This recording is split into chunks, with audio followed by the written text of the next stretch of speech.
C'est-tu quelque chose qui te tente? Oui, oui, ça me tente au bout. Ouais. Ah non, moi, ça me dérange pas pendant tout. Puis... Mais ça me tente au bout. Je vous dis juste comment je me sens. Là, mais moi, je suis le même. Dès qu'il faut que je livre quelque chose, je fais... Moi, je suis pas un grand voyageur. Je suis pas sorti de chez nous souvent. C'est vrai que j'ai pas eu d'appel. L'appel du voyage avant longtemps. Le premier voyage, j'avais genre 25 ans, j'étais allé à Paris. Là. Le bout que je trouve cool de ce voyage-là, c'est de ne pas savoir vers quoi je m'en vais. Tu as raison de dire, moi j'ai l'impression que ça passe par les gens aussi, savoir comment ils vivent. On dirait que j'aime pas ça, savoir trop d'avance, qu'est-ce que je vais rencontrer, me créer des attentes, tout ça. J'aime mieux justement être là puis faire, ben regarde, là c'est ça que je vis. Là je rencontre quelqu'un, là j'y parle, là j'ai du fun avec, là ils m'amènent chez eux. Là. Je suis porte-parole d'une fondation qui œuvre en Afrique et en Haïti. J'ai jamais visité, jamais mis le pied en Afrique, jamais mis le pied en Haïti. Si j'ai fait des entrevues sur la situation là-bas, sur c'est quoi la réalité là-bas, je suis même pas capable de les faire. Les entrevues sans me sentir coupable, je parle à travers mon chapeau, tu sais. Sans me dire, c'est ça, je suis un imposteur, puis je sais pas de quoi je parle. J'arrive à le faire parce que de toute façon, si je trouve l'information, une idée de ce que c'est. On m'aide à la fondation aussi en me disant c'est quoi les programmes qu'on a, puis c'est quoi la réalité là-bas, mais je parle pour eux autres, mais j'ai toujours l'impression de parler.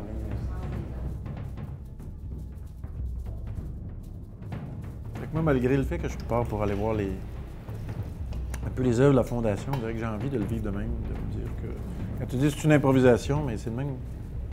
Moi, j'ai souvent dit, je pense que c'est comme ça que je vis. Je suis bien content.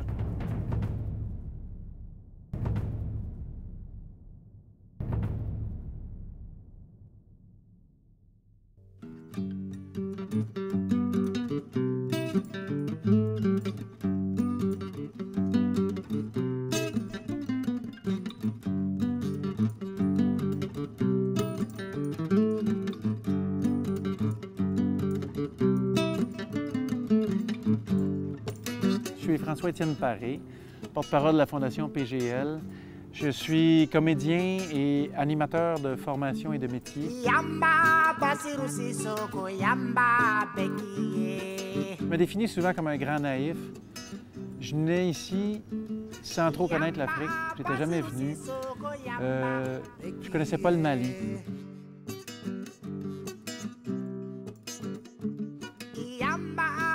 Volontairement, je n'avais pas envie de lire sur l'Afrique, sur le Mali, parce que je voulais venir avec une espèce de regard neuf, puis constater par moi-même, sans, en tout cas, en ayant le moins possible de préjugés sur ce que c'est la vie ici.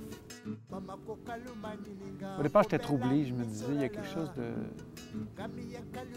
de malsain, quelque chose de pas sain dans cette vie-là. Il y a quelque chose de dangereux. Mais même comme voyageur, tu sais, tu te dis, est-ce que j'ai envie de voyager là-dedans? Ça prend plusieurs heures, puis peut-être plusieurs jours avant de se calmer, puis de faire, ben regarde, tout le monde vit comme ça ici.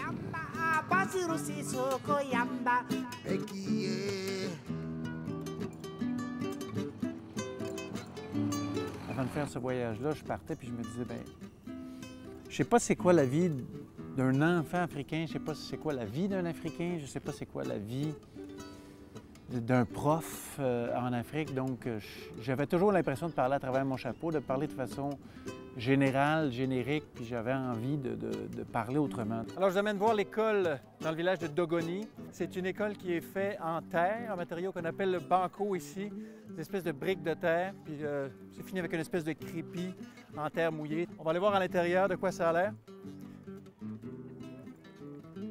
Ben, voilà. On est dans une des classes, il y a 3 classes. Comme vous pouvez voir, les murs sont en terre. Le toit est en tôle, ça peut devenir très chaud.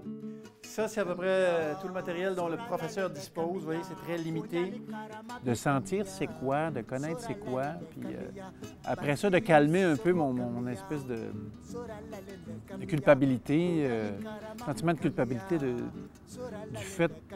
ce fait-là, du fait que je parle sans vraiment connaître sans expérience sur le terrain. Alors, je suis assis avec les sages du village. Ce qui est extraordinaire avec ces gens-là, c'est qu'ils sont la mémoire des gens ici. Il y a très peu de personnes qui savent écrire, donc l'histoire des villages, l'histoire des communes, l'histoire de ce pays-là se transmet par la parole, ou sinon c'est le conquérant, le blanc, qui écrit l'histoire de ce pays-là. Donc je suis avec la bibliothèque du village, toute la mémoire et tout le savoir. Merci beaucoup. Gana Dorvo. Oui? Gana Gana. Gana Gana. Gana Gana. Ça veut dire merci. Gana Gana. Gana Gana. Je suis un être sensible et j'ai essayé de juste me laisser imprégner par ça, par ce que j'ai vu, par ce que j'ai constaté. Et j'ai essayé de rendre compte de ça dans ce que j'ai écrit aussi dans le blog, dans les commentaires vidéo aussi que j'ai fait. C'est ce que j'ai essayé de faire.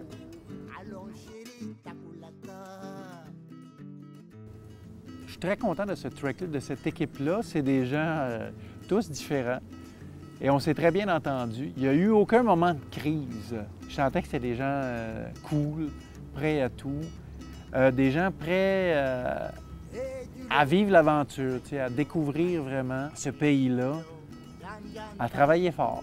On a marché, quand on marchait de longues heures, il faisait chaud et les gens étaient prêts à ça, prêts à dormir 2 par tente, dormir avec une personne qu'ils ne connaissent pas. Des fois, c'était des conditions difficiles. On ne dormait pas toujours bien. Parfois, on avait des ampoules aux pieds. Mais il n'y a personne qui a fait de crise de bébé gâté, personne qui a fait de crise de vedette. Il y a personne qui a... Ça m'a impressionné.